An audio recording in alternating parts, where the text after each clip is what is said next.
देखिए, अपन लोग पढ़ रहे हैं राजस्थान का एकीकरण। और राजस्थान के एकीकरण में पहले में हमने समझाया था कि प्रारंभ में जो भारत देश था उसमें 562 रियासत थी। उन 500 रियासतों को एकीकरण का जिम्मा किसको दिया? सरदार वल्लभ भाई पटेल को।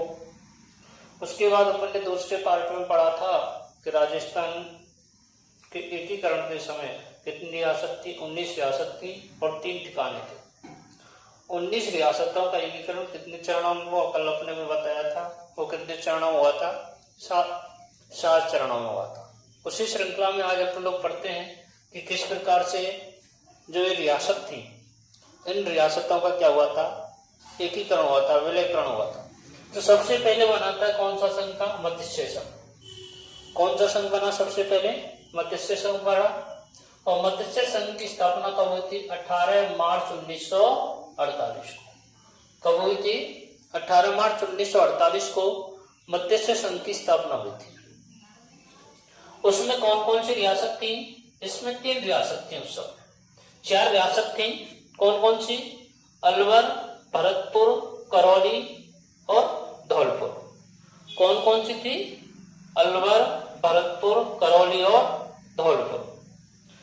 वर्तमान की स्थिति को देखें तो एक जिला और बढ़ जाता है इसमें, डीग। कौन सा जिला बढ़ जाता है वर्तमान में? डीग बढ़ जाता है। और एक ठिकाना था, और ठिकाना कौन सा था? नीमराणा। ठिकाना कौन सा था? नीमराणा भी क्या हो जाते हैं इसमें? सम्मिलित हो जाते हैं। अब देखिए, जिस समय भारत देश स्वतंत्र हुआ था, भारत देश स्वतंत्र कब हुआ था? 15 अगस्त 1947 को। स्वतंत्र कब हुआ? 15 अगस्त 1947 को भारत देश स्वतंत्र हुआ। लेकिन स्वतंत्रता से पूर्व के समय भारत देश का क्या हो चुका था? विभाजन हो चुका था। क्या हो गया? विभाजन हो गया। इसी विभाजन के साथ जो भारतीय उपमहाद्वीप है, उपमहाद्वीप में क्या हो गए? सांप्रदायिक दंगे हो गए। भारतीय उपमहाद्वीप में क्या हो गए? सांप्रदायिक दंगे हो गए। और इन्हीं सांप्रदायिक दंगों में कौन भी सम्मिलित हो गए? अपने अलवर और भरतपुर रियासत भी क्या हो गई? सम्मिलित हो गई। जो सांप्रदायिक दंगे हुए, इनमें कौन कौन सी रियासत सम्मिलित हो गई? अलवर और भरतपुर रियासत भी इन दंगों से अछूती नहीं रही, अछूती नहीं रही। और अलवर राज्य में, कौन से राज्य में? अलवर राज्य में जाति रहती थी। वो कौन सी जाति थी? मेव जाति। कौन सी जाति थी? ये मेव जाति। और मेव जाति ने क्या फैला दी? राज्य में व्यवस्था और आतंक का माहौल फैला दिया। क्या कर दिया? राज्य में व्यवस्था फैला दी और आतंक का माहौल फैला दिया। अब इसकी चपेट में और कौन आ गया? भरतपुर आ चुके थे। कौन सी रियासत चपेट में आ गई? भरतपुर रियासत आ गई। उस समय अलवर राज्य के दीवान कौन? अलवर राज्य के दीवान कौन थे? Doctor N B. खरे। कौन थे? भरतपुर रियासत भी इसमें चपेट में आ गई। और उस समय जो अलवर रियासत थी, अलवर रियासत के दीवान कौन थे? दीवान कौन थे? Doctor N B. खरे थे। जो कौन थे? वायसराय की, कौन थे? वायसराय की कार्यकारिणी के सदस्य थे। एक बार और देख लीजिए। मत्स्य संघ स्थापना 18 मार्च 1948। 4 रियासत अलवर, भरतपुर, धौलपुर, करौली। एक ठिकाना था। कौन सा ठिकाना था? नीमराणा। और वर्तमान में एक जिला भी जुड़ जाता है। कौन सा है? डी। ठीक है। भारत देश का स्वतंत्र कब हुआ? 15 अगस्त 1947 को। जिस समय स्वतंत्र हुआ था उस समय, उससे पूर्व ही क्या फैल गए? सांप्रदायिक दंगे फैल गए। क्या फैल गए? सांप्रदायिक दंगे फैल गए। और उस सांप्रदायिक दंगों में कौन भी सम्मिलित हो गया? छूता नहीं रहा, अलवर और भरतपुर। उसका कारण क्या था? यहाँ क्या थी? मेव जाति थी। और इस मेव जाति ने क्या फैला दी? राज्य में अव्यवस्था फैला दी। और भरतपुर भी इसकी क्या हो गया था? चपेट में आ चुका था। उस समय अलवर जो राज्य था उसका दीवान कौन थे? Doctor N B. खरे, जो वायसराय की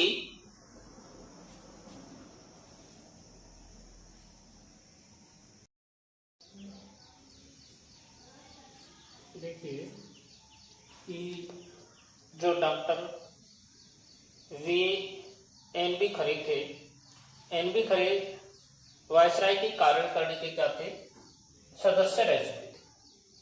उसके बाद वे कांग्रेस पार्टी के सदस्य भी रह चुके थे, कांग्रेस पार्टी के सदस्य रह चुके और बाद में हिंदू महासभा के अध्यक्ष बने। बाद में क्या हुआ, हिंदू महासभा के अध्यक्ष बने। उस समय अलवर के महाराजा कौन थे, महाराजा तेज सिंह थे। उस समय अलवर के महाराजा कौन थे, तेज सिंह थे। इन दोनों पर यह आरोप लगाया गया कि जो राज्य में सांप्रदायिक दंगे हो रहे हैं, उन सांप्रदायिक दंगे में आप दोनों का क्या है, हाथ है। उसी समय सरदार वल्लभ भाई पटेल ने प्रांतीय राज्यों की एक सभा का आयोजन किया गया। उस प्रांतीय सभा में महाराजा तेज सिंह और डॉक्टर खरे को बुलाया गया। किस किस को बुलाया गया था, महाराजा तेज सिंह और डॉक्टर खरे को बुलाया गया। और उस समय जो सरदार वल्लभ भाई पटेल थे, सरदार वल्लभ भाई पटेल ने इन लोगों से कहा कि अब अपनी रियासत में सांप्रदायिक शांति, कानून और व्यवस्था बनाए रखें। क्या कहा कि अपने राज्य में सांप्रदायिक शांति, कानून और व्यवस्था बनाए रखें। लेकिन उसी समय क्या हुआ कि एक दिन था 30 जनवरी, कौन सा दिन था, 30 जनवरी 1948 को। किस दिन, 30 जनवरी 1948 को दिल्ली में, कहां पर, दिल्ली में हिंदू महासभा के एक सदस्य थे और वे कौन थे, नाथूराम गोडसे। 30 जनवरी 1948 को कौन थे, नाथूराम गोडसे ने किसकी हत्या कर दी, महात्मा गांधी की हत्या कर दी। एक बार और देख लीजिए कि जो डॉक्टर खरे थे वो वायसराय की कार्यकारिणी के सदस्य थे, फिर कांग्रेस की पार्टी के सदस्य बन गए और फिर अंत में किसके सदस्य बन गए थे, वे हिंदू महासभा के अध्यक्ष बन गए। अब उस समय सांप्रदायिक दंगे हो रहे थे और अलवर के महाराजा तेज सिंह थे। इन दोनों पर यह आरोप लगाया गया कि तेज सिंह और डॉक्टर खरे क्या कर रहे हैं, सांप्रदायिक दंगे करवा रहे हैं। तभी सरदार वल्लभ भाई पटेल ने तेज सिंह और डॉक्टर खरे को क्या किया गया, बुलाया गया और उनसे कहा गया कि अपने राज्य में शांति व्यवस्था, कानून और बनाए रखें। उसी समय 30 जनवरी 1948 को दिल्ली में हिंदू महासभा के कार्यकर्ता नाथूराम गोडसे ने महात्मा गांधी की क्या कर दी, हत्या कर दी।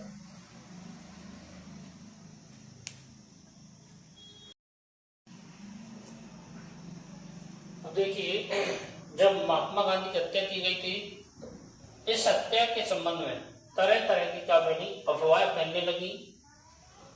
डॉक्टर खरे के संबंध में यह अफवाह फैली थी, अलवर राज्य के में गांधी जी की हत्या के लिए उत्तरदायी कुछ षड्यंत्रकारियों को क्या दे रखी है, शरण दे रखी है। 7 फरवरी 1948 को, कब, 7 फरवरी 1948 को महाराजा तेज सिंह व डॉक्टर खरे को दिल्ली में रहने का आदेश दिया। भरतपुर में कानून एवं व्यवस्था की स्थिति विचाराधीन थी। तब स्वयं भरतपुर के महाराजा विजेंद्र सिंह ने, उस समय भरतपुर के महाराजा कौन थे, विजेंद्र सिंह ने, महाराजा विजेंद्र सिंह ने भरतपुर का प्रशासन भारत सरकार को सौंप दिया। अलवर, भरतपुर राज्य की सीमाओं में लगी हुई धौलपुर और करौली की दो छोटी छोटी रियासतें थी। इन चारों रियासतों को मिलाकर एक संघ बनाया गया।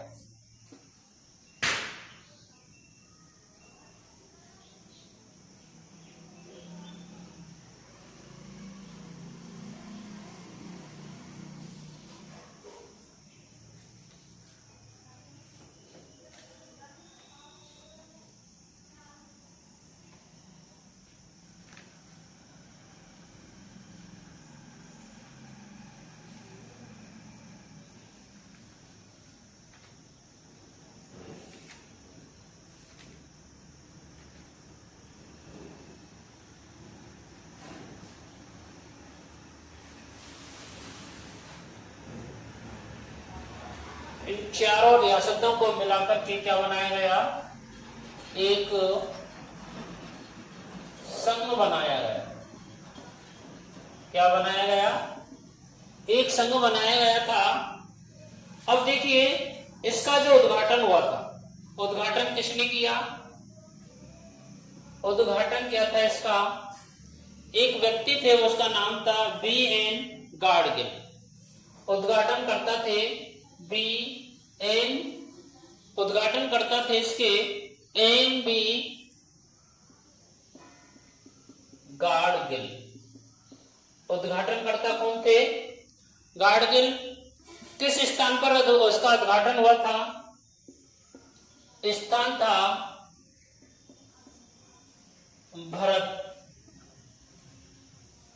था भरतपुर फोर्ट। किसने किया? N.B. गाडगिल ने। किस स्थान पर किया? भरतपुर फोर्ट पर किया। और राज प्रमुख कौन थे? राज प्रमुख थे इसके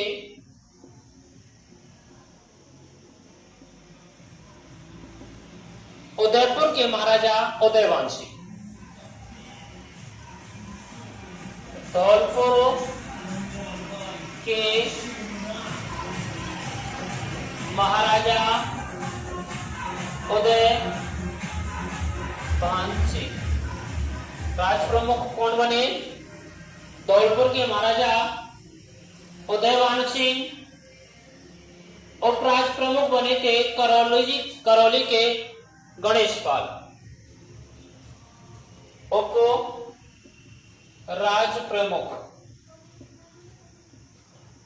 उपराज प्रमुख बने थे करौली के शासक गणेशपाल। प्रधानमंत्री बने इसके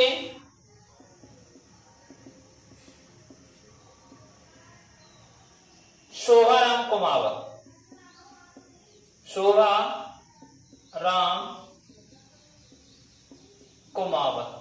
इसके क्या बने? प्रधानमंत्री बने। शोभाराम कुमावत क्या बने? इसके प्रधानमंत्री बने। देखिए, उद्घाटन किसने किया? N.B. गाडगिल ने। किस स्थान पर किया? भरतपुर फोर्ट पर किया। राज प्रमुख कौन थे? धौलपुर के महाराजा उदयवान सिंह। उपराज प्रमुख कौन थे? करौली के गणेशपाल। और प्रधानमंत्री कौन थे? शोभाराम कुमावत। आगे देखिए इसी श्रृंखला में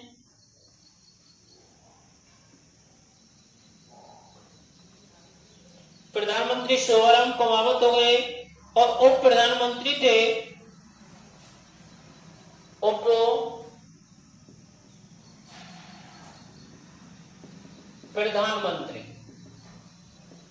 प्रधानमंत्री दो थे। एक तो थे अपने गोपीलाल यादव और दूसरे थे युगल किशोर चतुर्वेदी। पहले कौन थे? गोपीलाल यादव। कौन थे? गोपीलाल यादव। और दूसरे थे युगल किशोर।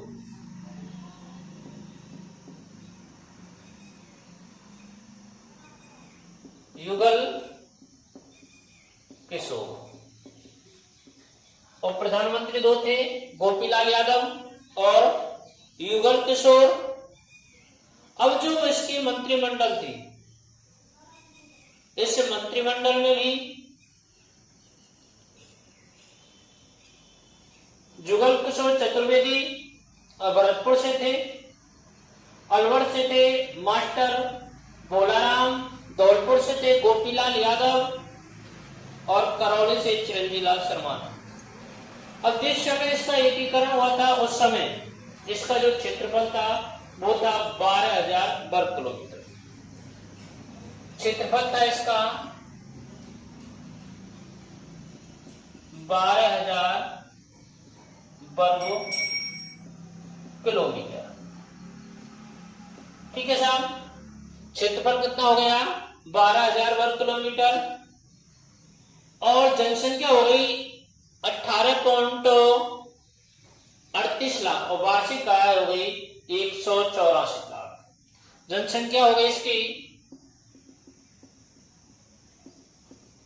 18.38 लाख और वार्षिक आय हो गई थी 184 लाख। अब देखिए जो ये क्षेत्रफल है, ये क्षेत्रफल जो राज्य रियासत विभाग की स्थापना की गई तो उस समय जो शर्त रखी गई उन शर्तों को क्या करता है? पूरी करता है। जनसंख्या कितनी हो गई? 1,10,38,000 और वार्षिक आय कितनी हो गई? 1,84,00,000। और उसमें क्या शर्त रखा गया कि कितनी जनसंख्या होनी चाहिए? 10 लाख जनसंख्या और वार्षिक आय कितनी होनी चाहिए? 1 करोड़। तो इस प्रकार राजस्थान के जो प्रथम चरण है मत्स्य संघ का निर्माण पूर्ण हो चुका है।